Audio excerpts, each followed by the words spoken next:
Hello, everybody, and welcome back to the Sanderlanche podcast. I am Joe, and with me is Jack, Data, and Jamie. And we are here talking about Elantris, chapters 4, 5, and 6, wherein Galadon shows Raoden how Elantris works.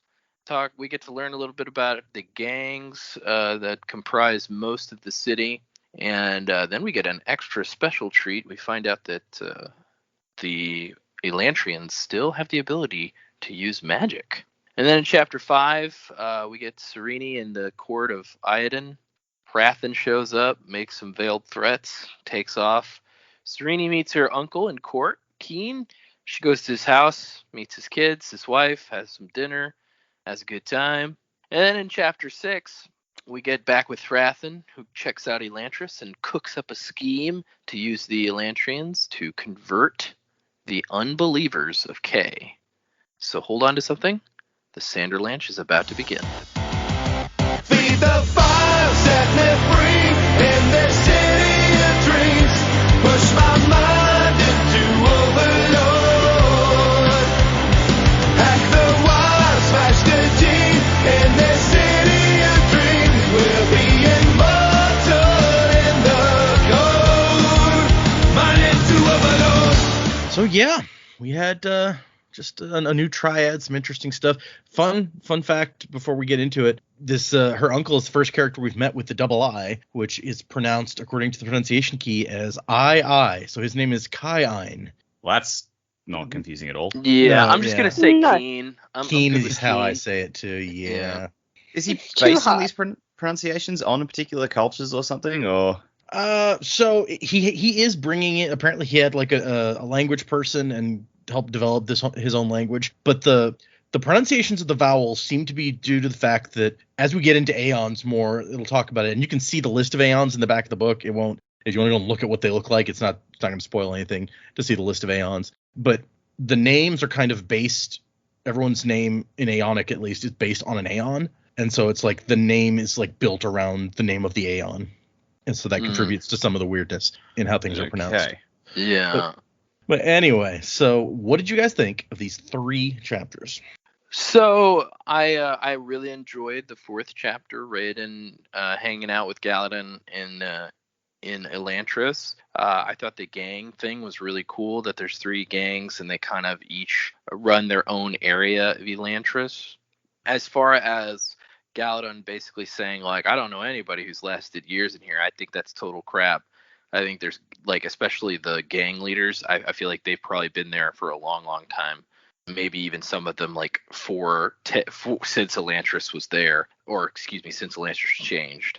So even though everybody's saying, like, oh, they don't, we killed them all, I don't know. Maybe I feel like maybe that's not actually the case. So it was cool, them walking around, him showing him where all the gangs hang out, them on the buildings, and then going back to Galadon's place, seeing all the books, learning that magic is still a thing. Very interesting. I think that's going to open up a lot of possibilities for Raoden and the people in Elantris going forward. Sarene, she's just a fun person to see the perspective of, I think. So that chapter was enjoyable as well. She gets a bit of home in finding her uncle there in the court, and so that opens up a lot of stuff for her to feel more comfortable there. And then also, obviously, there's some background stuff with her uncle that could be interesting to be filled in, and her uncle has been there for a long time, so he kind of knows the history of what happened back when Elantris changed. So a lot of cool potential there. And then Hrathen, man, you love a zealot, right? I just want to see what this guy's gonna do. It's I hope it's exciting and interesting, because he just seems so conniving and devious. So I'm excited for that as well. Yeah, so I enjoyed all 3 of these chapters. Cool.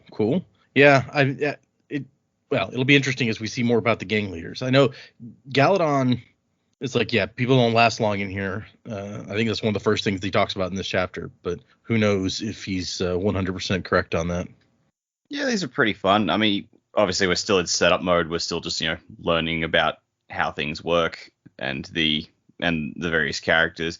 Yeah, I liked learning about the various gangs that are still in Elantris and the gang leaders. Is very like zombie Mad Max in the city style, so that's kind of cool. The scene with Sarene's uncle, Kyan. Oh, that's gonna take some getting used to. That was pretty cool. It did throw me. I was just like, oh god, that's a lot of characters coming hard and fast, and I'm gonna have to try and keep separate from each other because most of them are just like, this is my son, this is my other son, this is not my son, he's my stepson, and this is my other. I'm like, Jesus, slow down. Okay, all right, family tree, let's go. But once eventually, like got it all sorted. But I'm just like, all right, we've got all these people. Which of them are important? Which ones aren't? And like, presumably they all will be at some point. But yeah, it was fun. It was just like, God, I got to keep all these people straight. And it seemed like a lot of people in a very short amount of time. And then yeah, Hrathen was like, every time this guy shows up, I just keep waiting for someone to die. So like we'll see how that goes. In my head, I'm picturing him as Richard Armitage. Like, there's your fan casting for this one. Interesting. Okay. Yeah, I have no idea why that popped into my head. It just did. And like, all right, well, we're going with this now. But yeah, it's just like he's just basically just skulking around, just going, all right, let's get the lay of the land and get ready to just mess some people up. It really seems like he didn't waste any time. He's like, all right, come in, meet the king. That failed. All right, let's go in with the real plan. So yeah, I think the body count's going to mount up around this guy. Yeah, it seemed like he was kind of expecting what happened with the king. Yeah. So it was just part of the plan. It's all part of the plan. Yeah, I enjoyed these chapters as well. I think the insight into the gangs and sort of how it's all set up in the city of Elantris is pretty cool. And the little bits of, I guess, knowledge nuggets. We can bring knowledge nuggets back into this book. That's fine. Sort of who's who in the zoo and how they're all a little bit different. I thought was pretty cool. I really liked that a bit of magic is going to follow them too. So I think we're all expecting a little bit of magic somewhere, but not quite sure where it's going to pop up.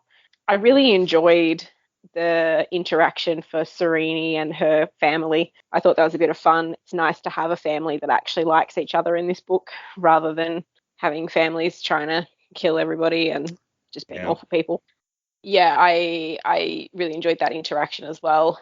And yeah, Hrathen, this guy, he's going to bring in some really messed up stuff, I think. But good to read sort of what he's up to and his sidekick as well. He really has some issues he needs to work out. But yeah, I think it's good. It's nice to sort of set up a little bit more, get a little bit more information on what we built on last week. It's still very much, I guess, in the setup phase. But I think it's all going to happen really quickly, given that this is like a standalone story. We're not going to be building to something that's really, really huge. So I'm looking forward to seeing it all kick off very soon. Yeah, that Diloff, however you say his name, he needs some therapy or something. Yeah, he's got issues. There's so many names like that they're like titles and then names and then all this sort of stuff. I'm like, I don't even know what your real name is anymore. Diloff. Okay. Yeah, I'm having to keep extensive notes to keep up with all of it. It's a lot. Just pick one.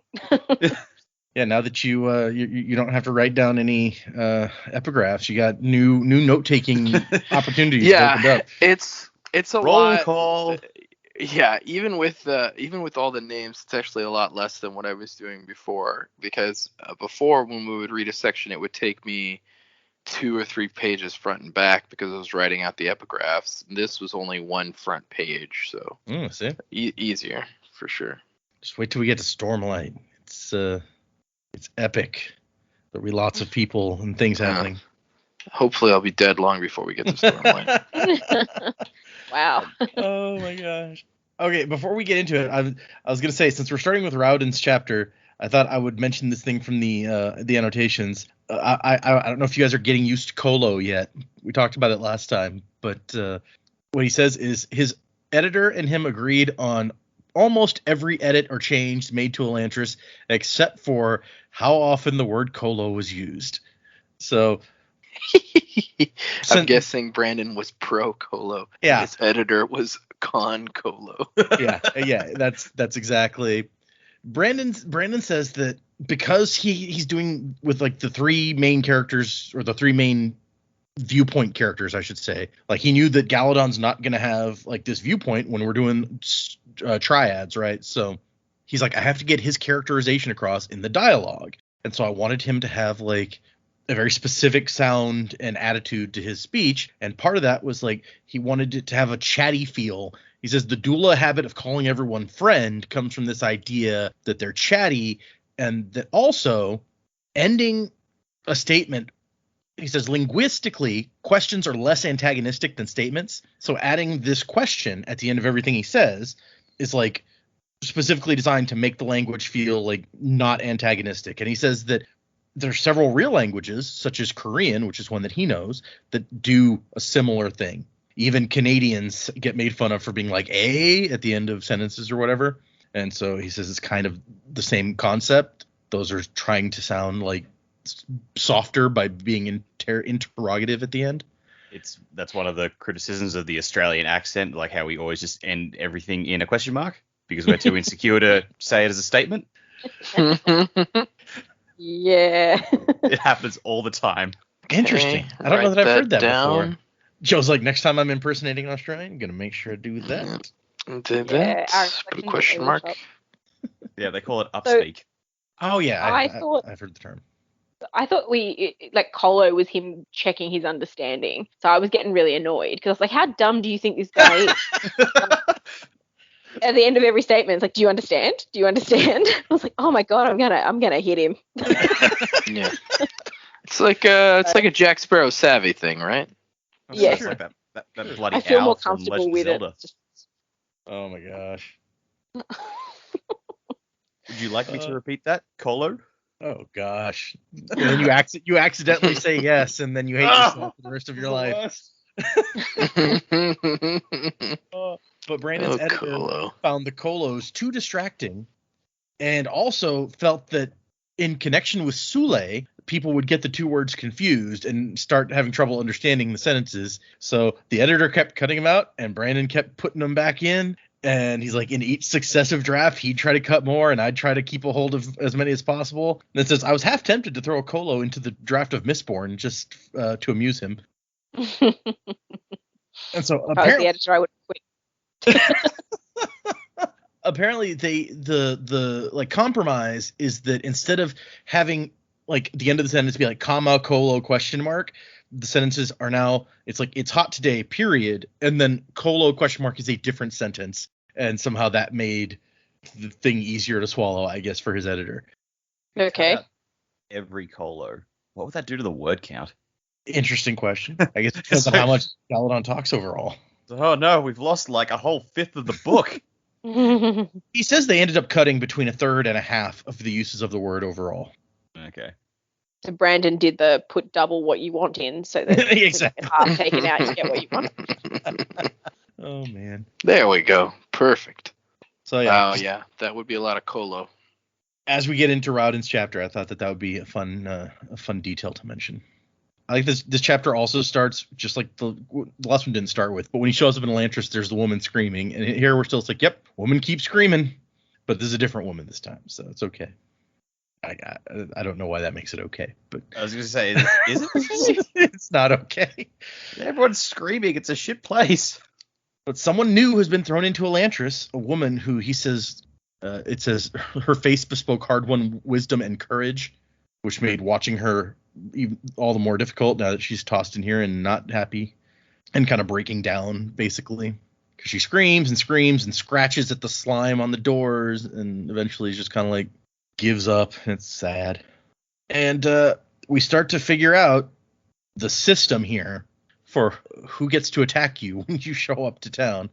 Basically, if you step one way when you come in the door, one gang gets you. If you step another way, another gang gets you. And the third way, the third one. So he says Raoden made a bad choice.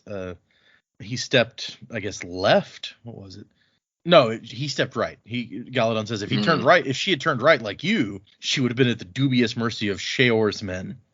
If she'd Just gone like people getting tossed into Arkham City. You turn one way, you've got the Penguins gang. You turn another way, you got Two Faces gang, and then the final way, that's the Joker. You don't want to go there. Yeah, nobody wants to go there. That's a good point. It is reminiscent. It's like the city was like, all right, we're just tossing everyone in there and just forgetting about them. And then Bruce Wayne ends up in there. That's Raoden. Yeah, Raoden is totally Bruce Wayne. That works. Yeah, sure. Except he's, a zombie also.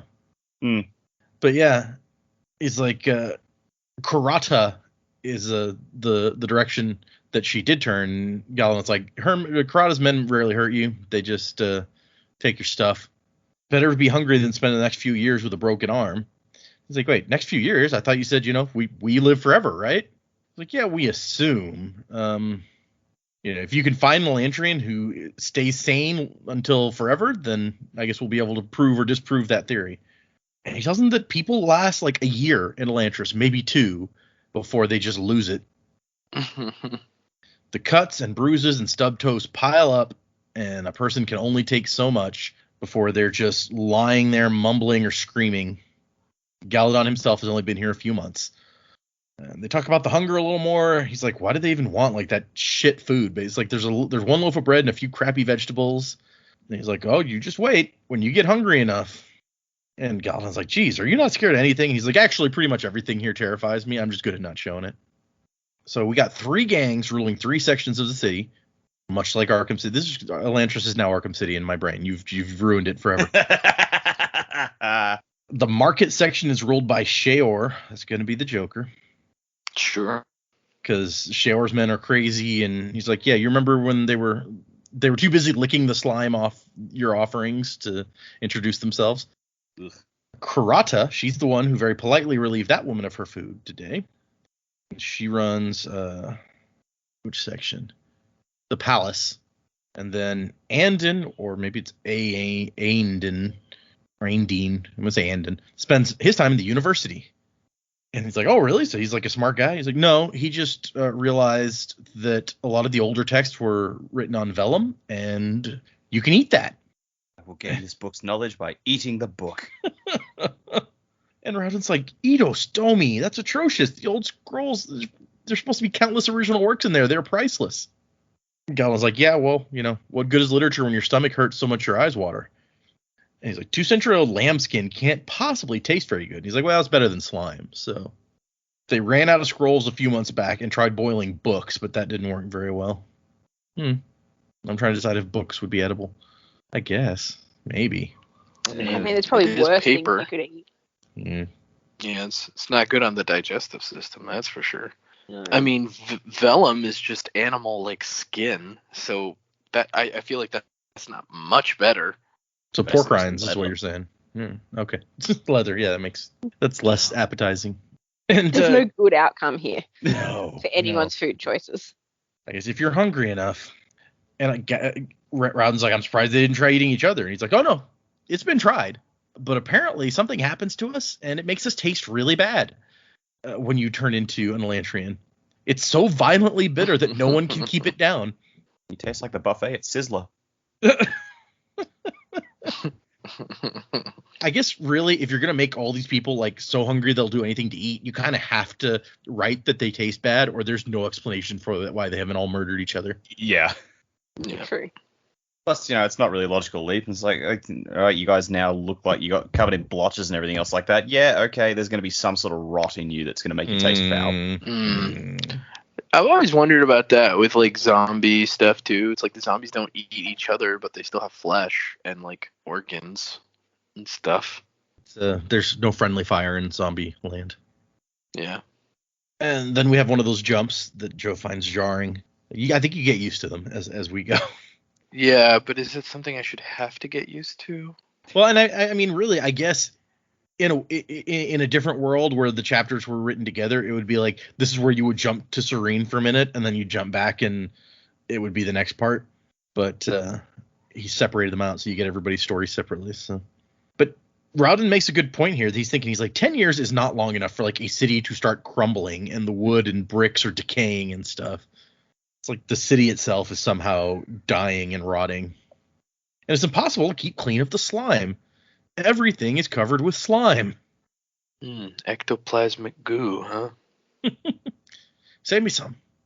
Yeah. It's like, where is this shit coming from? Yeah, do we think like the very city itself was forged by like a shard, and that shard is dying, so its body's like decaying? Ew. like Elantris is the shard's body, and then like Ooh. it's like sliming up, and everyone who's touched by the shard's powers like bound to rot as well. Now you got me subsumed by the goo. Got me picturing the Yeah. entire city like getting up and walking away like a kaiju or like a castle Yeah, bat castle, whatever Right. it was called. lion turtle, sure. Mhm. Like the entire city just turns into goo, and all of a sudden a tidal wave of the shit just floods K. Oh, that's a gross Ew. picture. Okay. Sounds delicious. Like, got Hrathen's peanut butter Hrathen's for preaching in the jam. street. Hrathen's preaching in the street, and then like has that cartoon thing where the shadow falls and his congregation runs away. He turns around, just looks up, and is like, "Oh no!" I knew this was coming. Ah, shoot, Dareth. It's like when all the slime falls on the guy at the end of Ghostbusters. He just looks up and everyone's run away, and he's like, "Oh no." Like Leela with the oil just puts her hoodie on and zips it up so you can just Yep. see her eye. Yep. Now you stay away from those puffin twins. Put your hand in your buttocks. That's nature's pocket. Make sure he Don't doesn't let him pick pick he doesn't pick your pocket. Yeah, don't let him pick your pocket. Oh gosh. So we find out that the people in Elantris that are just so far gone that you can't even interact with them anymore. Galadon calls them the Hoed or Hode. I don't know how you would say that. Hode. Their minds are lost and their lives filled with continual, unrelenting torture. So that's nice. And we hear some of them that's what you talking. want. Domi, domi, domi. So beautiful. Once so very beautiful. Stop, stop, stop. Make it stop. So yeah, nice folk. I imagine the real estate there's pretty cheap. Right. Yeah. Yeah. I don't know. You know, I guess it depends. Is it the neighborhood you want to buy in? Well, I it don't- gets you into the market.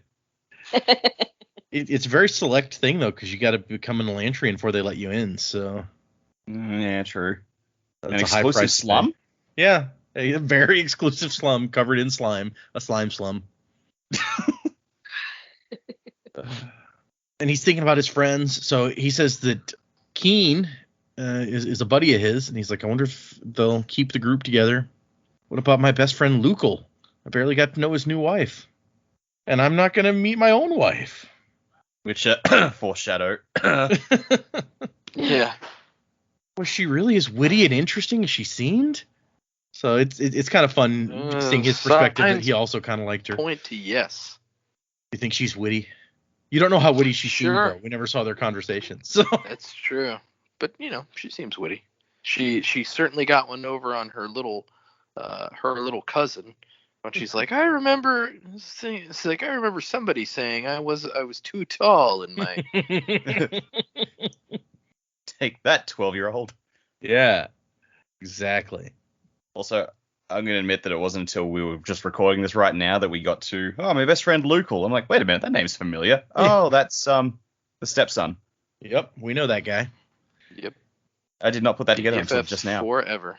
Well, yeah, because we see it here, and it's just one name among a million that we've never Right. actually met, and then Yeah. we get it later. He's like, yeah, I guess she'll never come. She's gonna hear that I'm dead and never even leave Teod. Mm, He doesn't know she came early to surprise him. right. I wonder if Lukel's gonna surely he's gonna be like, so I actually knew the guy you're supposed to marry. He was a cool guy. We'll see. Maybe.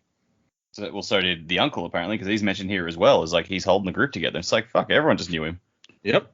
Well, he was the Yeah, Kind of prince. a bit weird now that it's a bit weird now that Luke didn't mention it because there was clearly an opening there.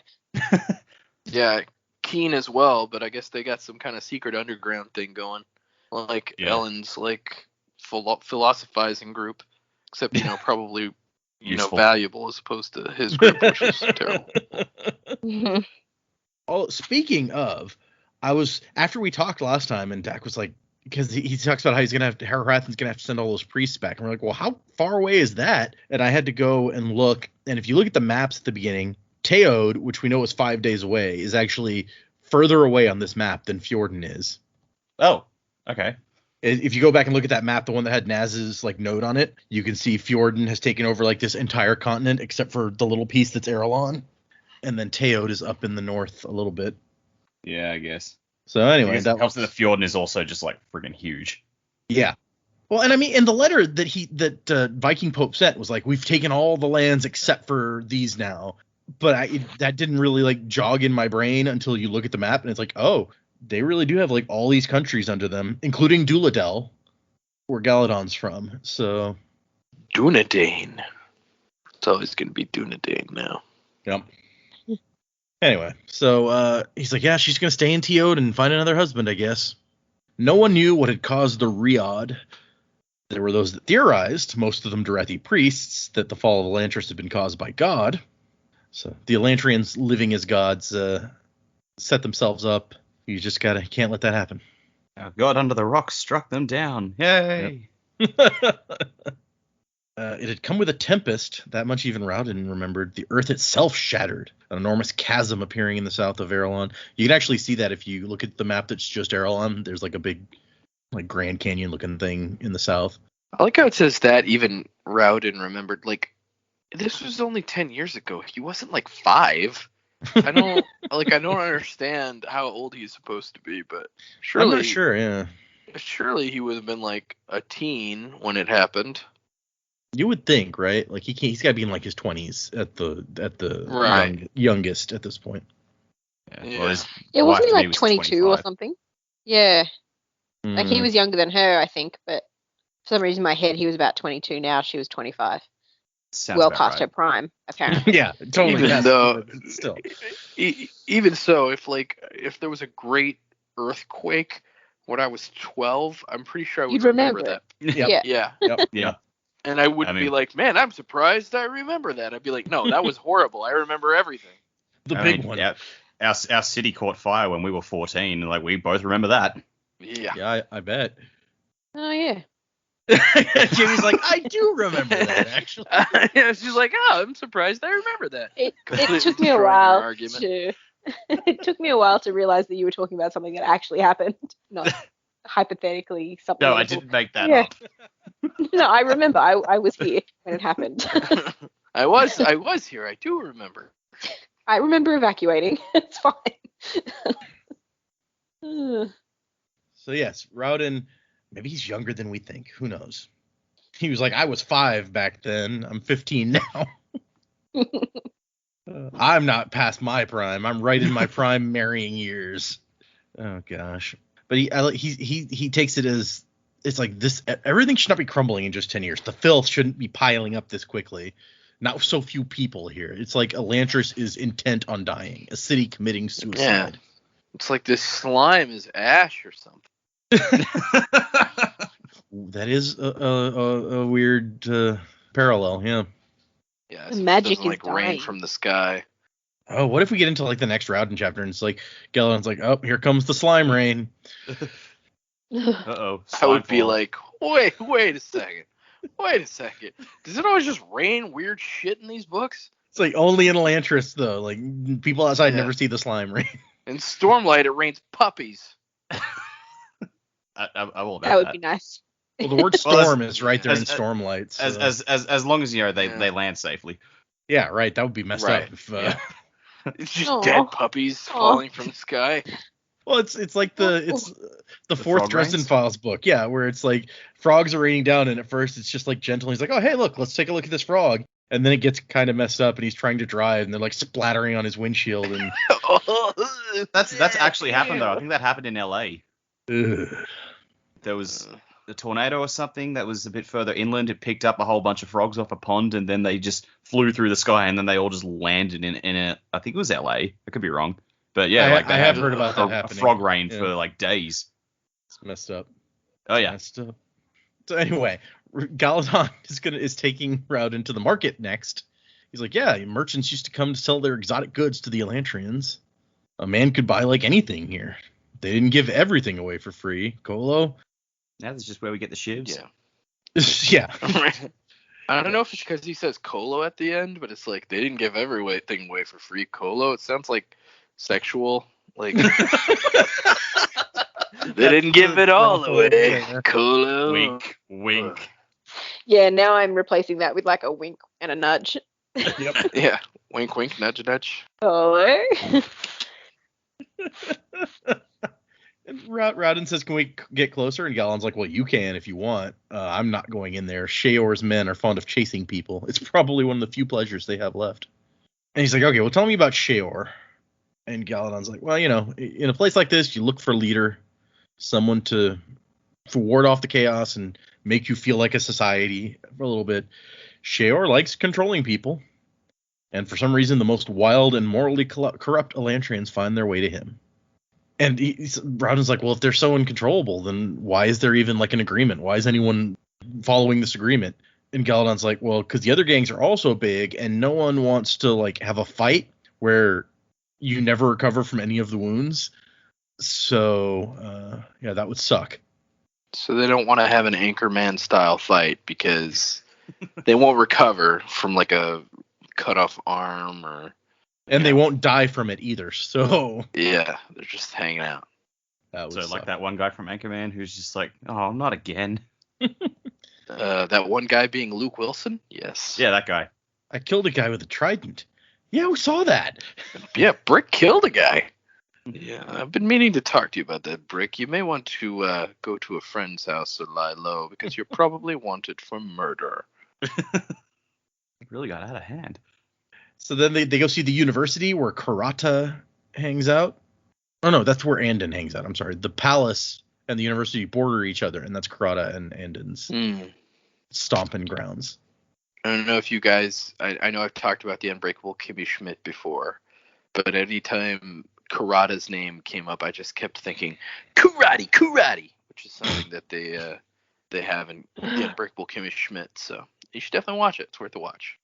I saw the first episode. I was kind of like, There's a spire that he's like a really tall structure. It's like, yeah, that's supposed to be the very center of Elantris. Once you could climb the stairs winding around it and look over the whole city. Nowadays, I would not trust it. I mean, if it's covered in slime, yeah, you probably don't want to climb up like some open air stairs. Yeah. Plus, even if you climbed up real slow, I feel like it wouldn't be good for your body if it doesn't like recover stamina well. Yeah. For you to do that. Plus, there's also the fact that all the other spires have fallen down, so that one could fall at any moment, and then enjoy feeling that pain for the rest of your life. Right. Apparently, Karata is more selective. She does not often let new members into her gang, and she's extremely territorial. Sheor's men might chase you for a while if you wander onto his turf, but only if they feel like it. Karata does not allow intruders. But if you leave her alone, she leaves you alone, so it works out. And apparently, Karata is not a fan of being in Elantris, more so than the others, because she keeps trying to escape. And if you try to, apparently if you get caught 4 times, the priests just burn you. Nice priests. Well, you can't have the dead just wandering around. No, yeah, you don't want that. This isn't Final Fantasy X, people. The dead can't just wander around and marry our women, okay? Hey, if it's gonna be Orin, then I'm okay with it. Yeah, I guess he was pretty cool. Yeah, he's the best. And I like she keeps trying to break into the palace, and Raoden's like, "Well, what does she want in the palace?" And Galadon's like, "I don't know. She doesn't tell me. We're not friends. We don't hang out. Most people think she wants to assassinate the king." And Raoden's like, "Why?" She's like, "I don't know. Revenge, discord, bloodlust, whatever." Bloodlust. she definitely sounds like the bloodlust type if she like kindly removes people's food from them without hurting them. Yeah, but don't go in her territory, or she'll get you.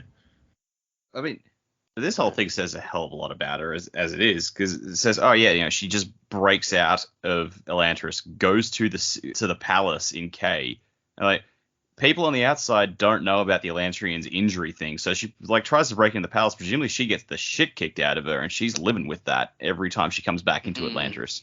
That's a good point. She's hardcore. Yeah, which is another reason I think maybe not all the gang leaders, but maybe 1 or 2 of them have been Elantrians longer, and maybe there's some and we see Galadon practices magic, so at the end of the chapter, so maybe some way they're using magic to keep themselves kind of more sturdy. Sure that they're casting like iron skin or mage Bark armor. skin. Yeah, mage armor. Maybe they got some sweet magic missile action going on. Eldritch blast, But our third gang leader, Andon, the one who hangs out in the university and eats the books, He claims to have been a baron before being thrown in to Elantris, and he's trying to establish himself as monarch of Elantris. And is very annoyed that Karada has the palace, so is making plans for attacking Kay. And he's like, wait, what? Like, yeah, he's not serious, but he's really good at propaganda, and says that he can free Elantris, so people kind of want to listen.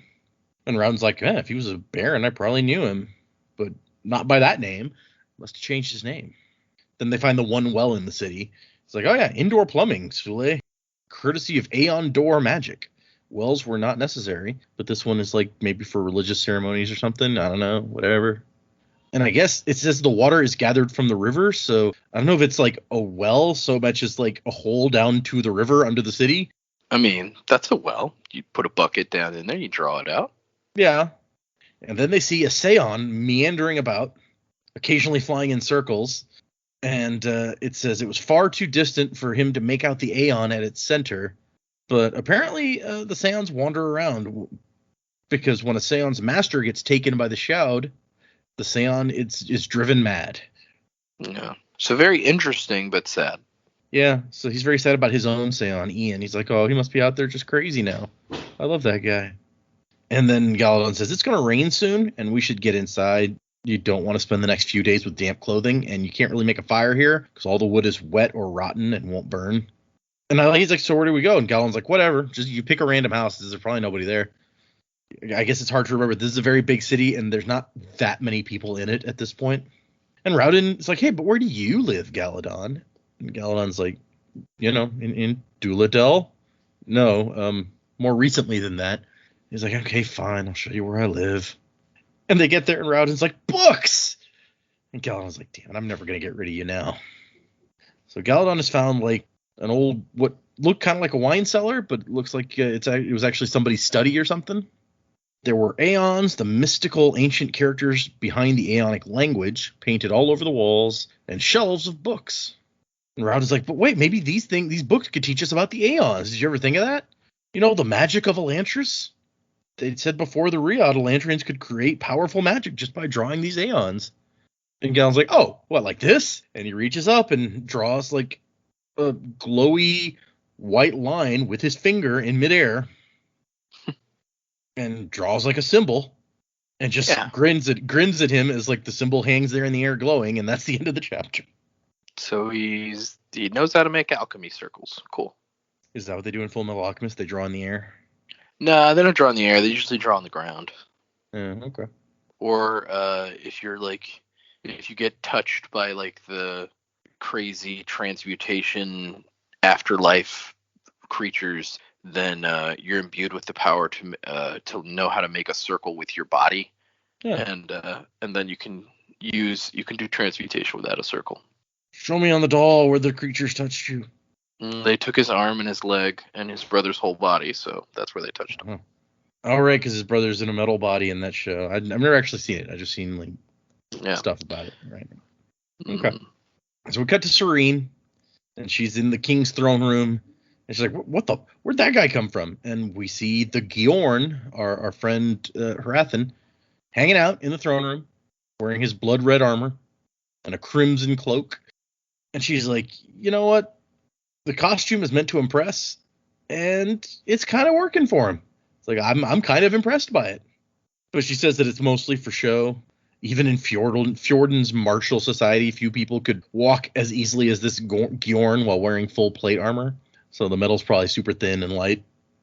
So does that make you think less of him after last episode where we're like, dude, he's just walking around in this blood red plate armor, and now we find out it's like, oh, it's not really that great of an armor. I mean, they say that. I mean, maybe, it still looks maybe cool. Viking God will probably just imbue it with power or some shit. Yeah, sure. Yeah, maybe. J-Death. I did think maybe he does try to hide that the armor's not like as good as it's made out to be, because later D-Loft tries to help him take it off. He's like, no, don't worry about it. Yep, he does. I wondered if you'd pick up on the little. I don't think I ever noticed that before until we read it this time, and I was like, oh, this totally goes with what she was saying earlier. Kind of, that's cool. And her Seon is like, well, why are you surprised? Like, you knew that the Drethi, there was a church here. And she's like, that is a full Giorn. There are only 20 of them in the entire Fjordal Empire. This is a big deal. Most places do not warrant a visit from one of the high priests. And so she's like, let's get closer. But she didn't need to worry about that because he just booms out. It's like, King Iadon, I, Gjorn Hrathen, bring you a message. Blah, blah, blah. And Iadon's like, yeah, what does he want? And we already have a treaty, a trade treaty. Like, well, what more do you want from me? And Hrathen's like, well, he fears for the souls of your people. He's like, all right, well, let him convert them. Priests are allowed to do what they want here. And he's like, no, your people need a sign. Bryn thinks that maybe you should convert to Shu Dereth. And Iadon's like, jeez. Like, it says he doesn't even bother to mask his annoyance. It's like, I already believe in Shu Korath. We serve the same god. It's like, no, Shu Dereth is the only true form of Shu Keseg. So I'm sure that this makes a lot of sense to everyone. I guess like the confusing part to me is if he said no, Shu Dereth is the only true god, then I wouldn't be as confused. But then he's saying Shu Dereth is a form of Shu Keseg, so it's like, you're not even serving Shu Keseg, you're serving a form of Shu Keseg. Then how do you feel about Shu Keseg? Like, I'm so confused. So yeah, Shu Keseg is the original religion founded by a guy, and I think I'll talk about it later. But it's basically like two offshoots of this are the current large religions in the world. You got Shu Dereth, which the Fjordans follow, and Shu Korath, which is centered on Teod. I think that's their home, the home base of that one. But the Erlons, the religious ones, tend to follow Shu Korath, I believe. And the Fjordans call their god Jadeth, as we found out last time.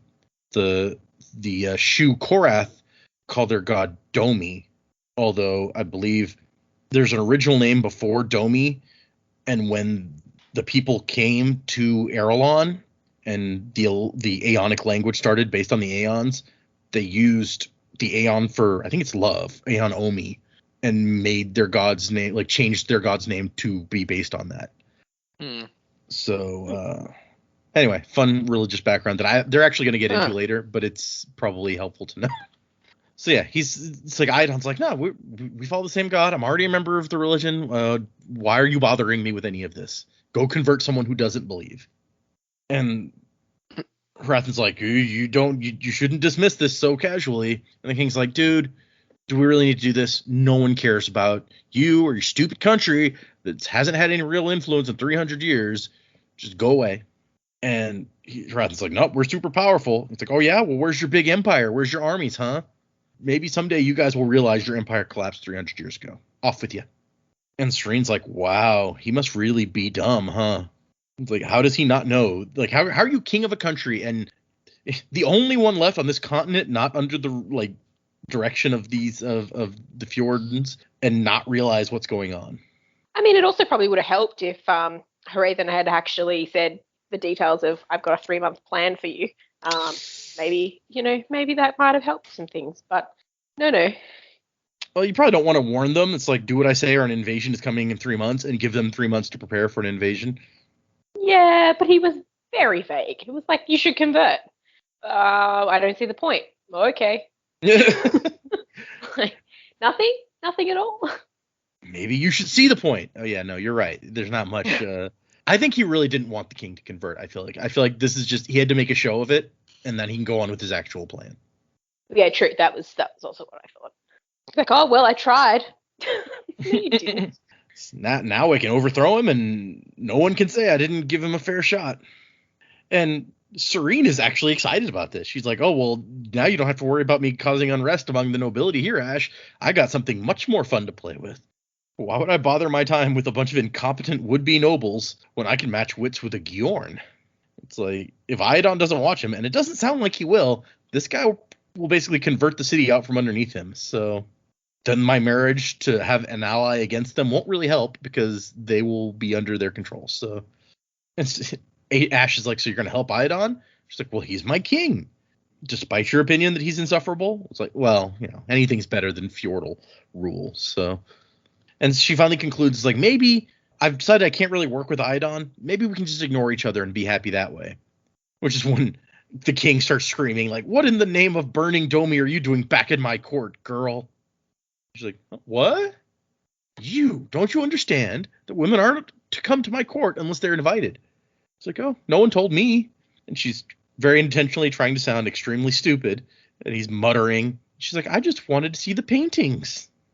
And acts like she's about to cry. And he's like, no, shut up. And starts ignoring her again as she looks at the paintings.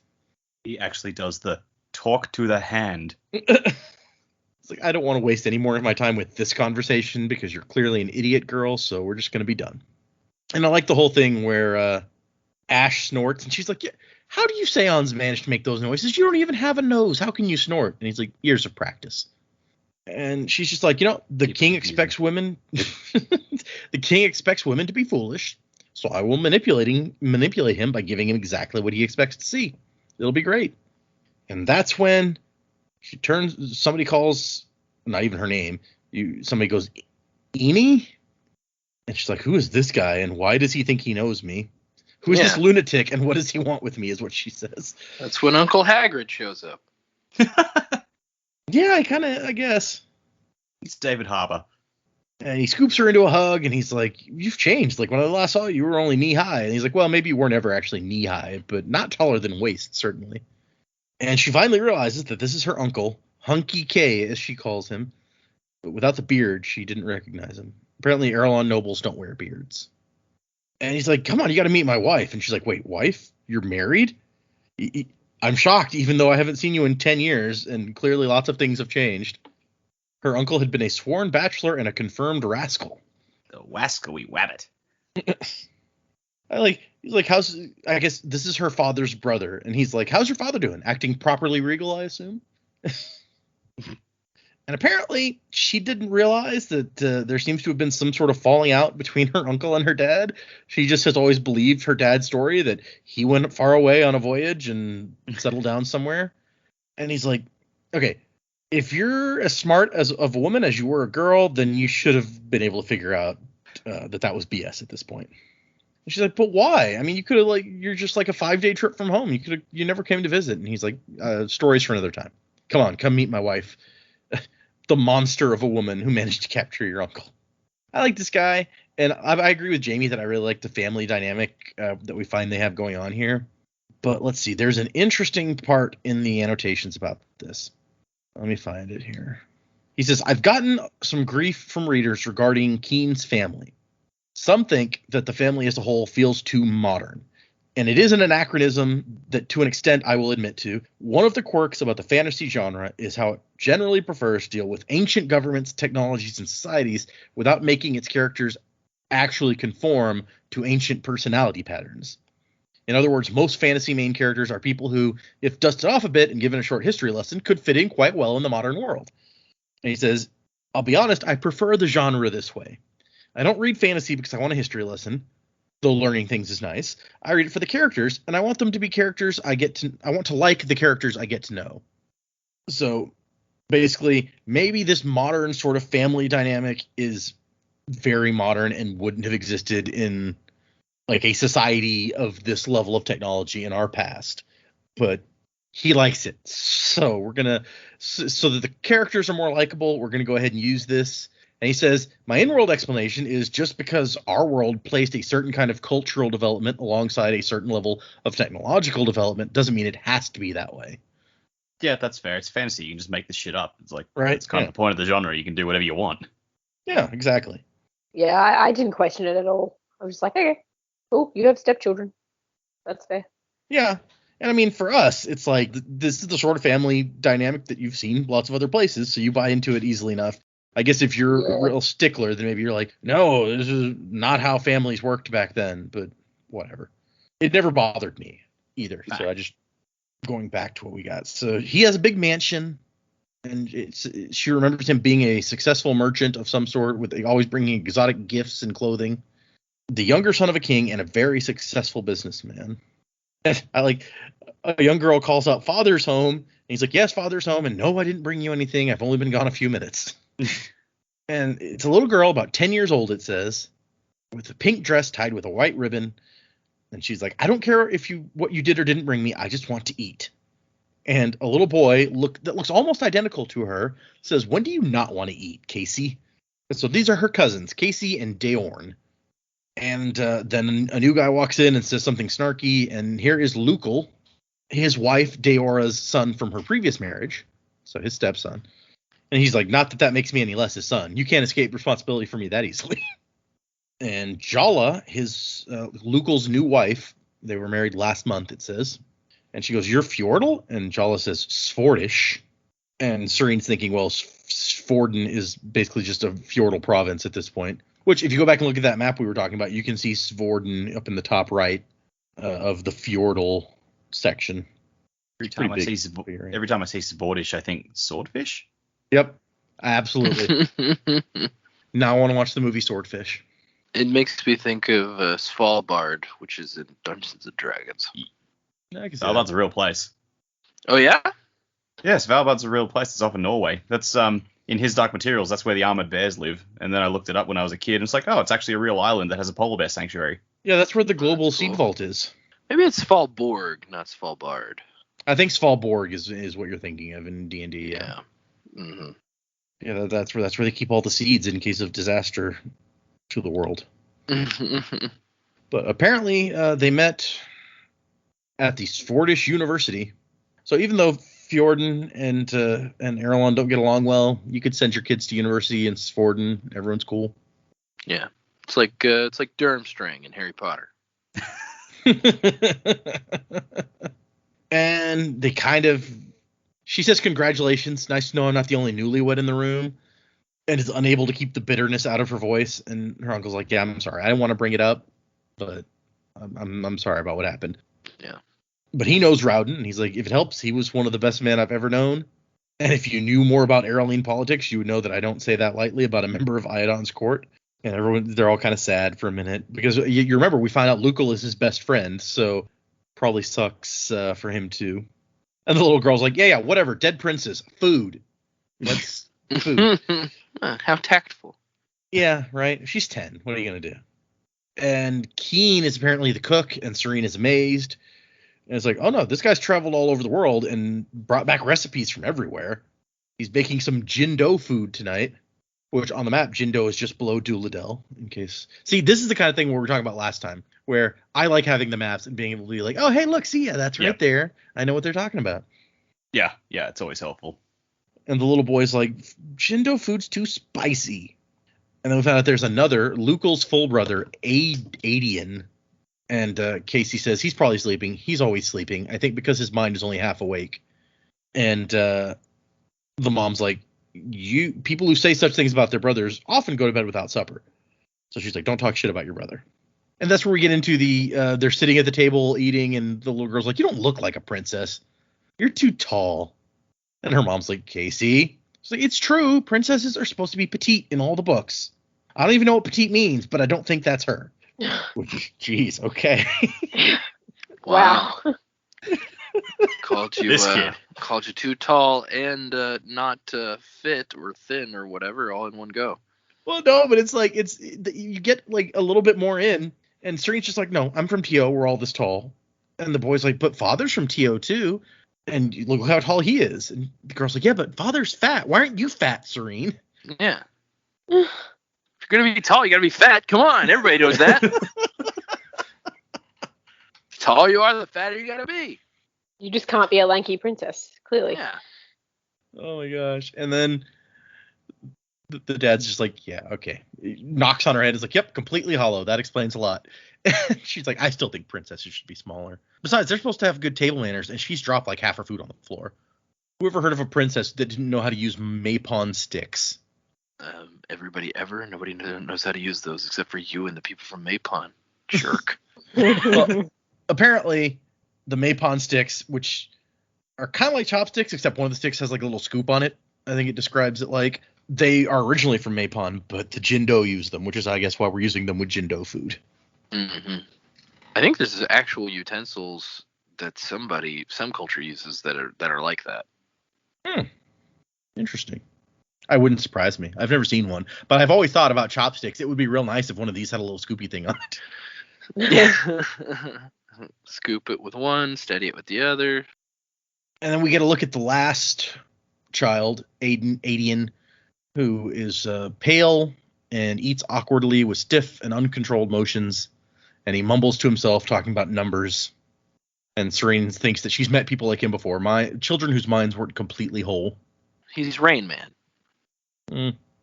And Keen mentions that he learned this dish last year while Lucal was studying in Sforden. And Aiden pops in and says 2,160,238. That's how many steps it is to Sforden. Which everyone's like, okay, whatever. No one actually pays any attention to that. But if he's right, that's a hell of a thing. That's nice. It is very Rain Man-y. One day Slime it's going to Rain come Man? up as a trivia question, and they're all going to be like, if only we had the one guy who knows this. Yeah. Jadeth sponsored trivia nights. Bjorn's like, what is the true form of Shu Kareth? Brandon has publicly said that about this character that he was kind of, going for an autistic sort of person, but he feels in hindsight, after having spoken with several people who are actually on the spectrum, that he really did a very stereotypical take on it here, and he feels bad about not doing a more realistic and researching that more before writing a character like that. So there's a fun fact. We get it. She's like, man, you cook really well, Uncle Keen. And he's like, I would have cooked back when I was, visiting Teod, but the palace head cook felt that royalty didn't belong in the kitchen and would not let me set foot in there to prepare a meal. And then she's surprised that they don't have a cook who works for them. And we get into a discussion about what happened 10 years ago, the Raoden, the punishment, after the Elantrians fell in this sudden event, this disaster or whatever. You can't know the horror that comes from seeing gods turn wretched and foul. Their fall destroyed the government, throwing the country into chaos. But it was the servants that started the revolution. The very day their masters fell, the servants turned on them. Mostly the current nobility say that it was because the lower class in Elantris was treated too well, and their pampered natures inspired them to cast down their former rulers at the first sign of weakness. Well, that's nice. Okay. I don't think so. The revolution has begun.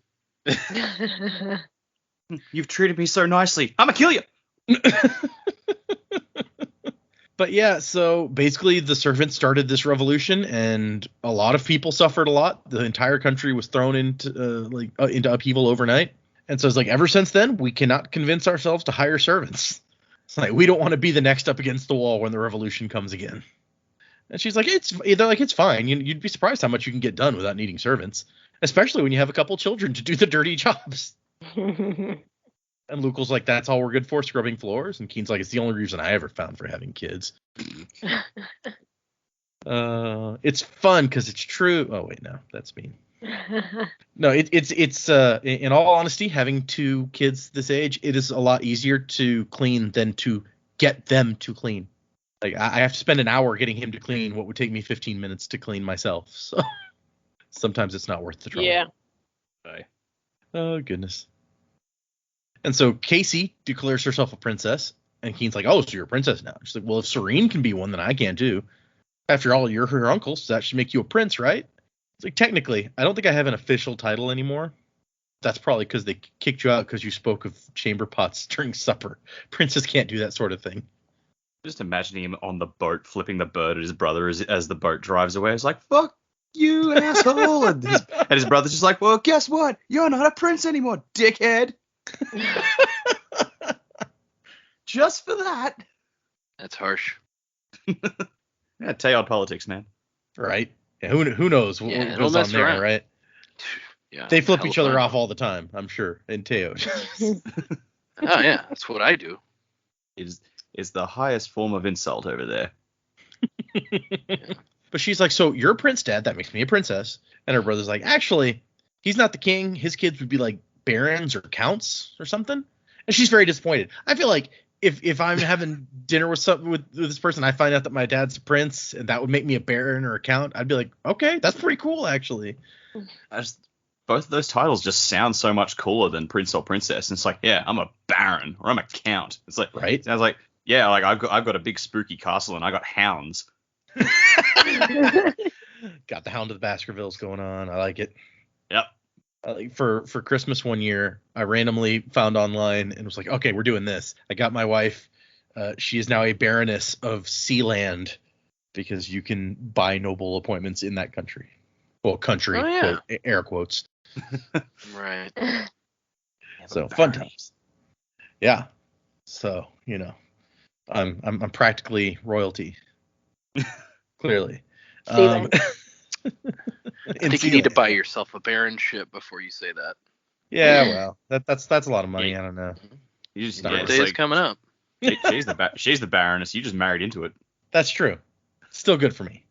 And he's like, yeah, I don't think I officially have a title anymore. And Serene's thinking about that. Like, I've never heard of a prince being stripped of his title, and I know Teod's history pretty well. This might be something I need to look into. Well, I mean, it says kind of a lot that, she's being shipped over here to marry a guy in this country, and her dad never thinks to bring up, oh, yeah, your uncle is actually also a nobleman over there now. He married some girl. So it's like maybe the father doesn't know, or maybe he does and just doesn't want to talk about it. But it says a lot that that's never come up. Yep. So whatever the hell's gone down between Dad and Keen, messed up. Oh yeah, and we saw how kindly her dad seems and how open he is with talking to her. So it really does say something about it, that it's like, okay, but this is something this guy didn't want to talk about. Yeah. And then Ace shows up. Ash, whatever, and everyone's like, "Oh my gosh, a Seon! This is awesome!" It's like, "Oh, he's been serving my house for over 2 centuries." So here's the question answered that we were asking last time. It's like, did something happen to them when their person dies or what? And it turns out that her mother passed her Ash when she was born. One of the finest gifts a person can receive. But I guess that's like that was the choice was made to pass Ash on. But what happens if you die while you have a Seon? Right. Like, does it just pass on to the next person, or do you have to sort of proactively pass it on, or what? Because that could form part of. I mean, she knows that Raoden has a Seon, so how would that she might just think about that a little bit, but it doesn't really clear up what happens when you die. It's a good point, because if normally if you die and your Seon is just fine and goes on to someone else on their own, then it's like, well, wait, what happened to his Seon? Could help her suspicions. Yeah. Well, you're punished and cursed and sent to Elantris, and so is your Seon. Didn't they see one? Yeah. They saw one in Elantris. Yeah, we know that if you go to Elantris, your Seon goes crazy, but she doesn't know she doesn't know that he's in Elantris. So if him dying normally would have meant a certain thing for his Seon, and that doesn't happen, then that goes along with her suspicions that something weird is going on. Yeah, that's true. Maybe unexpected deaths, like if they don't pass on their Seon, then it doesn't go to another person. It just disappears. That would be hard to prove then. That something weird was, unless I guess crazy Ian wanders out and gets seen. It's like, hey, wasn't that Raoden Seon? Why is he so crazy now? Yeah. Well, it's just like, well, could you tell from afar though? Yeah. You probably can't tell from far away. You'd probably have to see the Aeon at the center. Yeah. It's like this is my specific Seon because he's this shade of yellow. Right. That looks like Big Dinklebot, not Nathan Drakebot. And like Casey's like, a Seon, can I play with him after supper? And Ash is like, wait, play with me? What? She's like, can I please? And Serene's like, I don't know. I seem to recall some comments about my height. And mic drop.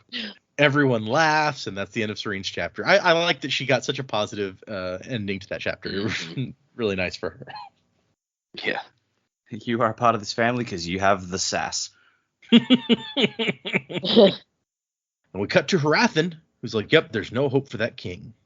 I hope to save him, but, I kind of figured that we'd have to overthrow some stuff here. Yeah, he's really Willy Wonka-ing it here. He's like, no, stop. Please convert. All right.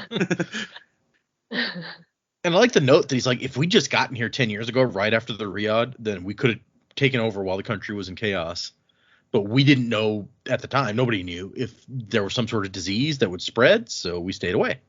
And like Dilloff is just like, no, Jadeath struck down the Elantrians. It's like, yeah, okay, yeah, sure, Jadeath, right. But, he uses normal stuff sometimes so he could have used a plague to strike down the Elantrians, and it could have killed us as easily. It's like, no, Jadeath would protect his chosen. Yeah, okay, whatever, dude. Basically, Dilloff is very fervent in his belief. Maybe not that realistic, but whatever. Yeah, I mean, speaking of zealots, Dilloff over here is giving Hrathen a run for his money.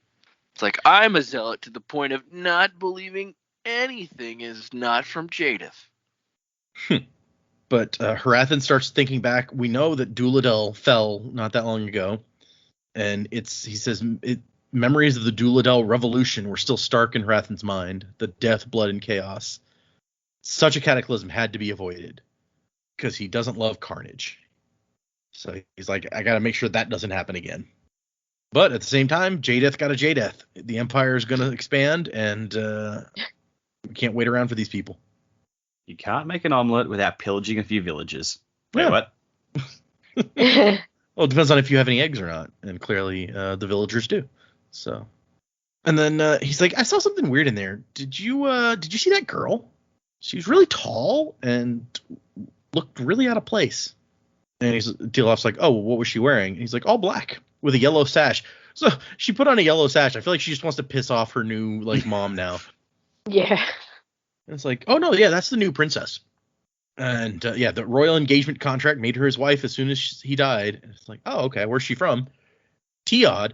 Oh, okay. Yeah, he's like, I was thinking about, courting her, but Teod, nah, I'm not interested. Not my thing. And here's where it says Teod is the homeland of Shu Korath, a degenerate sect of Shu Keseg, the parent religion of Shu Dereth. The day Teod falls beneath Fjordan's glory would be a joyous day indeed. Hrathen's like, man. Sorry, go ahead. You sound like Rick Moranis from Ghostbusters. It's like many whatever knew what many it was shrubs and Zuuls knew what it was to be digested in the belly of a Torg that day, I could tell you. It's a weird line because he says many shrubs and Zuuls, and Zuul is a different character that we know. So it's like, yeah, is Zuul like Zuuls a member of get a species digested of Zuuls? I don't know. Yeah. Anyway, I'm Zuul, the Zuulian. I'll just wait till we get to the review today. There's a fun reference that goes right along with that. There is no Dana, only Zuul. But Hrathen's like, Teo Princess, that could be a problem. And Dilloff is, no, nothing can hinder Jadeith's empire. Like, if nothing could hinder us, we would already be in charge of everything. So, dial it back. It's like, look, I appreciate going, I further. immediately regret my decisions. Yeah. I appreciate your zealousness, but, use your brain. Just think about this for a minute. How long have you got left on probation? That's a demerit. And so Dilloff's like, well, how could one woman be a problem? And he's like, well, for one thing, this means that Teod and Arelon are now bonded. So if we're not careful, we'll end up fighting two countries at once, which better to avoid if possible. But, pay attention, Artith, and I will teach you a very important lesson, one that few people know. I will show you the way to destroy a nation. The means by which the man of Jadeath can topple kingdoms and seize control of the people's souls. And he's like, take me up to the walls of Elantris. I wish to view the fallen lords of Arelon. Man, so dramatic. Right? He's a very dramatic dude, and I love it, actually. Take me to the wall. I wish to piss off the side. So, on the outside of Elantris' walls, there are beautiful terraced steps leading up to the top. So basically, this is not a defensible position inside the city. You actually give an enemy coming in an easy staircase up to the top to kill you from. So that's the way he thinks about it. He's looking at this as a military sort of thing. Interesting that these haven't decayed as well. It's like only on the inside of the walls is shit gone to hell. Right? Maybe that says something. The rot comes from within. Because there's no slime on the outside of the wall either. No, not that we've heard about. Because, he didn't know about the slime until he got there. He's like, look, what's all this slime? Yep. Ooh. It's like, well, what's the lesson here? The rock comes within, or man, these are some good fucking walls. Primo wall. But we do learn an important fact that it doesn't seem like Erelon has a military. They have the Elantrian guards, but he says that's more of a public relations operation than an actual military. And if there was actually a fight, the guards probably couldn't do much. Yeah, the way he sells it, it's like, how haven't they been conquered yet? Right? It says only superstition and inaccessibility kept Elantris and Kay from being taken by invaders. Let's see, Yeah, man, people are scared. well, and there's a big mountain range in between Erelon and the main Fjorden Empire. Well, there was until they took Duladel. Now the whole south is kind of open to Duladel, but before now, the mountains have kept them back to some degree, apparently. Fjordals are many things. Mountain climbers, not one of them.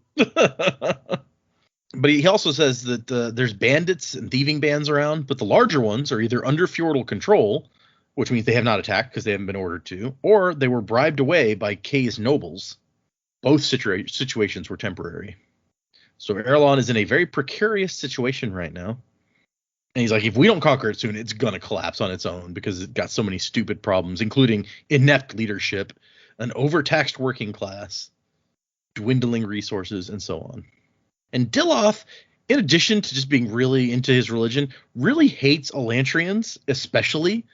And they're standing up there. He's like, I hate them. Again, Hrathen's like, all right, calm down. let's pull it back. Hate, yeah, sure. But we can use them. I hate them. It's like he's like Anakin Skywalker at the end of talking to Obi-Wan. He's just like, I hate you. From my perspective, the Jedi are evil. Yeah, it's like, you did this to yourself, bro.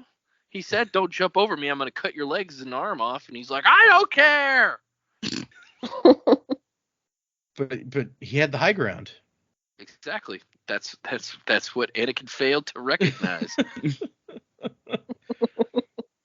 Hrathen spots the buildings decaying and then sees some of the Elantrians. Just when he's thinking that nothing could live in the city, he sees some of the Elantrians going past. And he thinks not of them as people, but it's like it was bald. And initially, Hrathen thought its skin was dark, like a member of the Jindo noble caste. He couldn't make out the Elantrians' eyes, but somehow Hrathen knew they would be wild and feral, darting around like those of an anxious animal. So he's thinking, man, Jadeth just took what was in their hearts and showed it to the world, showed everyone how horrible these people really were. They set themselves up as gods, and their hubris earned them their fate. He's like, the first step to taking control of a nation, Arteth, is the simplest. You find someone to hate. So he's like, I want to know everything about the Elantrians. And Dilloth is just like, they're foul, loathsome creatures. Thinking of them makes my heart grow sick and my mind feel tainted. It's like, okay, look, I get that you... You said Hrathen was dramatic? Yeah, okay, that's a fair point. Dilloth is just like... the more zealous you are, the more dramatic you are. Yeah. Dilloth is like drama personified. He can't say anything without it being over the top.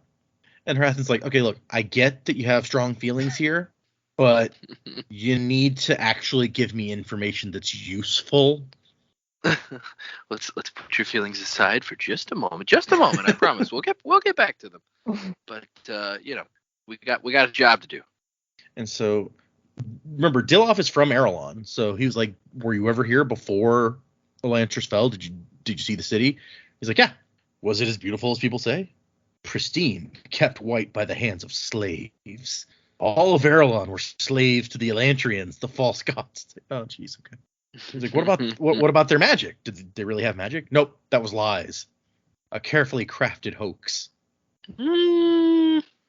So, after the Raoden, everything was in chaos, and apparently the merchants seized power. I don't know if we knew that before, but the merchants were the ones that took over. That makes sense. Yeah, I think they mentioned it before that Iodon's merchant. Yeah. And most of the Elantrians were killed in the riots. But there were a few left, confined to Elantris, and so were all men, taken by the shout from that day forward. And he's like, oh, so the transformations still go on? And he's like, yep, all across Erelon. Why do you hate them so much? Because they're unholy. But really, it seems because they lied to us. They made promises of eternity, but couldn't even maintain their own divinity. He's like, I hate them because they disappointed my people. Not me personally. I was already a follower of Shudreth, so. He's like, we need a better reason for other people to hate them than disappointment. That's not gonna work. And so he's sitting here like, so you're saying that there's no magic involved here, right? He was like, well, yeah, clearly not. It's all fake. Like, so how do you explain people suddenly turning into Elantrians? That seems kind of magical. And Dilloff does not have an answer to that. And so he's like, there are other magics in the world besides Jadeath. And Dilloff's like, wait, no, he's like, no, not blasphemy. There's like one acknowledged source of supernatural power. It's like, oh, the Fracus. Oh, geez, these words. God, my brain. Fracus. This is everything. A fracker. It's the Fracus. Fraggle Rock, I don't know. Yeah, so the Fraggles, yeah, okay. I think the first time I tried to say it, I wound up saying Souvlaki.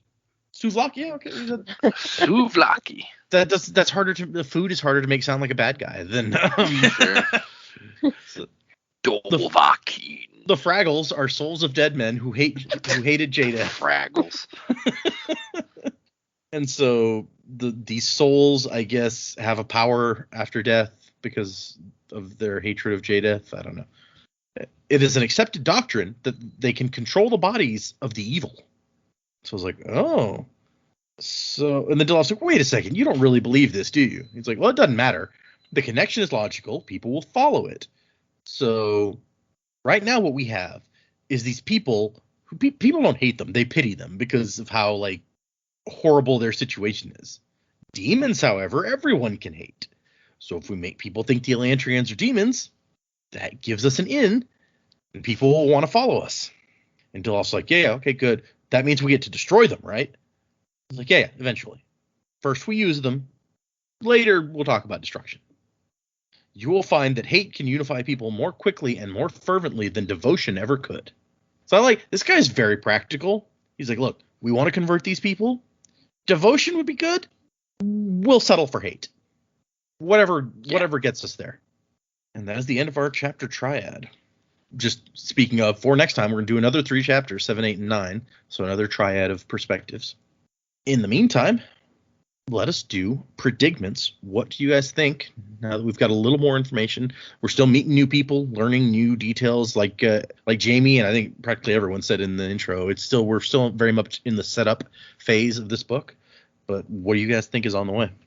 So my biggest prediction for this go around is I actually think Karada is Raoden's mother. I think because we don't know what happened to her. We just know that the woman in K is not his real mother. But we've already seen that it's Iadon's style to be like, oh no, my son died. He didn't go to Elantris. So it would make a lot of sense for him to have done the same thing if his wife had become an Elantrian, to basically fake her death, say that she died, and then she became an Elantrian. That being said, I think that's an explanation as to why she keeps trying to go to the palace, not to see Iadon. Although maybe she does want to kill him. But my theory, right? Exactly. My theory was she was actually traveling to the palace to see Raoden, and so that's probably the biggest thing I got out of this. My other theories are that, like I mentioned before, they're going to be able to use magic to like make themselves live longer, or they're going to find some way to basically use it. Because even though they're cursed and they're undead, they still have the ability to use the magic that the Elantrians used. So that will obviously change things quite a bit, especially for Raoden. And maybe they'll be able to use their magical abilities to form some kind of plan of escape, or a way to connect the people of Elantris, the undead, to be able to come together. As far as Sarene, I think she's our sleuth. I think she's like the sleuth of the piece. She's going to start piecing things together. I think there's some kind of underground organization going on with Keen and Lukel, and I think she's going to end up being a part of that as well. It may be something to overthrow Aiden. It may be something just to promote the people of Erelon or to protect the people of Erelon. So I think she's going to get involved in that. And then I think the Gjorn's plans are going to kind of be what brings the main conflict in the story. Besides the Elantrian conflict, it's just going to kind of bring things to a head in the city, and it's going to cause some chaos. So that's what I'm thinking after reading these chapters. Okay, that makes sense. I really like your thoughts about Karada, or even just somebody. If Iadon's really behind this whole thing, then this is probably not the first time he's done it, right? So yeah. I love the whole Karada is his mum idea that you've had, so I'm going to stick with that in my head. The only theory I've really got is like Raoden mentions his little underground club, which apparently now Lukul and the rest are in, and the fact that Lukul was like, his wife is Svordish and they met at the Svordish University, I think it was, makes me think, all right, so maybe these guys are like they are actually trying to, like, they've got a handle on the Fjordell religion, and they're trying to sort of subvert things in Arelon to be more amenable to the Fjordell Empire without actually needing Hrathen's sort of style of input. I feel like they're going to try and be the middle ground between Iadon's foolishness and Hrathen's just genocide that he's going to bring. I feel like that's probably what they were aiming for. And then now Raoden's been tossed into Elantris. He's going to try and find some way to bring that all into it as well. But yeah, all his priorities have been thrown out the window. But I feel like his underground group, that's what they were going for. Yeah, just had a guess. Okay. Yeah, I mean, we really don't know anything about what they're going for at this point, so that's as good a guess as any. Yeah. Yeah. That's an interesting thought. I almost thought the opposite, because, I mean, essentially you might, realizing now that Raoden's best friend was Lukul and that he was close with Keen, you might have, my thinking is more along the lines of they wanted to help build the alliance between Teod and Kay and Erelon so that they could fight against the Fjordell Empire, especially if his wife is Fjordish. It sounds like they were taken over by Fjordell and that they're actually being oppressed. That's kind of where my brain was going on that one. Okay. Yeah. Like, I mean, that makes sense. I feel like rather like they was doing something that's like to protect from the Fjordell Empire without antagonizing them, maybe. But I don't know. Yeah. Well, it's a good point that Raoden, whatever he was planning, clearly he was on board with the idea of marrying the girl and making the alliance with Teod. So, yeah, that would have to maybe not necessarily factor into their plans. It wouldn't have to, but it would have to not be something that was directly opposed to their plans, because it's like, why are you doing that then? So that's an interesting point. Okay, mine are, I guess, a little bit more short-term predigments. I'm sort of thinking that, so Raoden, where he's holed down now, he's got all these books and drawings and magic and stuff to learn about. So I think he's going to probably dive into a lot of that sooner rather than later to learn about that a bit more. I think that we'll probably see that Seon again, whether it turns out to be Ian or not. Maybe he will find his own Seon in there. Not really sure yet. Given they made such a big deal about how Karata doesn't really have other people into her gang, and she wants out and she wants the palace, I think that's going to definitely raise the curiosity for Raoden. I love the idea of maybe she being his mother. That was really cool when you said that. I think that he will meet up with her possibly before she makes her next escape attempt.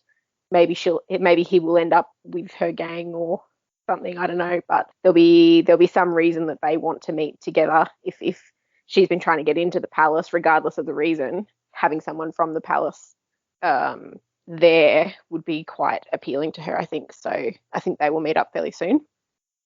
Just what we were talking about a little bit earlier about the Seons as well.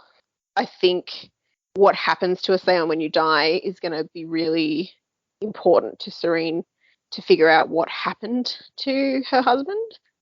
Yeah, it's got to factor in somehow. I think these little guys are too important to sort of just sweep under the rug. That's got to have some importance there. And we haven't really met the gang leader, I can't remember his name, the one who said he was a baron, lives in the university. Oh, yeah. Stuff. Andon. I Andon, think yeah. I just see the double A and I'm like, Ron, that guy. That's what I hear. So when Ron, when we meet him, maybe Hrathen will want to team up with him if he's talking about getting out and attacking KO. Sorry, maybe that would be like a strong alliance there. So we might see Hrathen do a little bit more research into the gangs from the wall as well, and sort of team up certain alliances. And yeah, I feel like everything we've been given, it's a lot of information, but I feel like there's so much in there that's really important, and especially because it's a short time to tell a story. We all know how Brandon likes to end his books. They're pretty intense pretty quickly, and there's a lot of juicy bits of information along the way. So I feel like, while yes, it feels like a lot of setup in these chapters as well, and we're still being introduced to a lot of this, I think a lot of what we've read this week is going to be really important, and it's going to come into play probably across the rest of the book, not just in the immediate future. But yeah, I don't really have any long-term predictions at this point of how it's all going to go. I think it's a bit early for that. Yeah, no, that makes sense. But yes, I think you're probably right on that. He's not wasting our time with a lot of this information we're getting here. No, not at all. Okay, then. Let us get into. We have one review and one email, and let's do the email first. So I put some images that were sent into the chat that we had. So if you guys want to look at those, but this email is from Jacob, and Jacob says, "Hi, JD, and D. I'm also JD. I've been a big fan of the show since I picked it up a couple months ago. My job has long spans of nothingness, so your podcasts are a really nice distraction. I got to the part where Ellen and Vin are going to crash the first ball in Fadrax, and that reminded me that I'd drawn a comic of Ham and Set sending them off, and I thought I might send it, along with some other things, to you guys, since Data mentioned he didn't want to rip off other people's work when talking to them about it. So I sent some 3 images that Jacob sent, and they're pretty. Why is they're Set pretty so fun. tiny? Well, is that like supposed to be a perspective thing? No, I think he's just tiny. He's just like sitting on Ham's shoulder, like he's a little tiny creature. When you said that picture, I legit thought it's kind of like Aladdin and Abu sort of thing. Set is Ham's Abu. Yeah. I don't think Set would like that. No. No. But Jacob also sent what are these other 2 images? There's a and Damu the image, which Damu looks pretty like badass. The guy from Doom. And then the Survivor. I think the Survivor one's my favorite, with like this. Yeah, I think so. The arm reaching out of the darkness. That's really cool. I like that one. So just thank you for the art, Jacob. I'm gonna put that on Instagram too at some point to show the cool stuff that people sent in. I can't wait for you guys to enter Mistborn Era 2 and experience all of its epic moments. Keep on your trek through the Cosmere, knowing that I and many others are right alongside you. Thanks for so much great content. Wasing to the time of next. Thanks, man. And then the email ends with P.S. to future me. Dude, do that thing you aren't doing. It's been 2 weeks. Oh, yeah, because we talk about how, like, yeah, if you're going to remember when you send an email in. So he used us as a message to himself 2 weeks in the future. I like it. Hello from the world of tomorrow. Shut up, Terry. It's like, stop it, Terry. And then we have one review from Vigo the World Hopper via Apple Podcasts Norway. Oh, Vigo, awesome name. Norway, yeah. Hey. It's funny because clearly we got the Ghostbusters reference when we were just making Ghostbusters references earlier. But also, I have a cat named Vigo the Carpathian, so technically that one is my wife's cat. He's very unlike Vigo the Carpathian, though. He's like super affectionate and nice. Yep, it's true. Is he big? Vigo was a pretty big dude. No, he's actually, probably I the think smallest cat. He's the smallest of our cats. So, crazy Vigo. Anyway, what Vigo the World Hopper says is great. If you want a great podcast with great content, great people, and great discussions, this is the podcast for you. With their excellent predictions, they must have both connection and fortune, 2 capitalized words. So, thank you, Vigo. Yeah, cool name. Vigo, you were very succinct. You're a coin shot. Are coin shots succinct? Is that a quality of them? Well, just like coins fly very, very precision-like in most cases. It is now. Yeah, it was now. I associate succinctness with preciseness. Okay. Makes sense to me. Okay. So that is our reviews and emails for the week. If you would like to send us an email, the email address is thesanderlanche@gmail.com. You can find us on Instagram and Facebook and Twitter and all of those various kinds of places. I put up this week one of those images that the person had sent us previously as our Instagram. I'm sure you guys saw. So we'll do that maybe with this next set that we just got to. Fun stuff. Like I said, for next time, we're doing 3 more chapters. So it'll be 7, 8, and 9 for those of you following along out there. And that will actually be the last 3 chapters for a while. We can move into 2-chapter territory for a bit. So things are going to get denser, I think. Music by Miracle of Sound. There you go. I'm going to get it. I got it.